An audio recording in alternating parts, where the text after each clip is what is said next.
as he speaks these words and as he prays these words. Because there is something very clear about what Jesus is saying here. And he is saying that you and I, we're not of this world. But let me tell you something, brothers and sisters. We are living in this world, and we are not to be taken out of this world. Christianity, those of us who call ourselves Christians, live in this very culture. We are not to be separated from this very culture. And I think for way too long, Christians have allowed culture to dictate what it is that we do and believe. And it is time for Christianity to stand up and say, no longer will society tell me and dictate what it is that is cool, good, and normal. I think we've allowed society to take grip of what it means.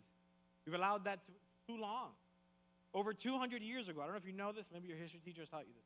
Over 200 years ago, everything that we knew and understood was in a biblical Christian perspective. The greatest universities were Christian universities over 200 years ago.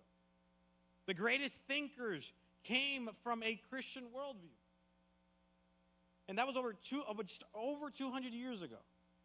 Now you think about those schools, those divinity schools, Yale, Harvard, which were originally divinity schools. And now culture has shifted them. They have shifted our thinking. And I want you now with me to understand that there has been a shift in our culture. There has been a shift in our culture where now the very things that were once defined by Scripture, by the Bible, and by God himself have now completely been eliminated. And I want you to see this, what's occurred over the last just roughly 15 years. I want you to understand the shift. I want you to leave here seeing that this is occurring in the very culture that you live in. For example, information overload.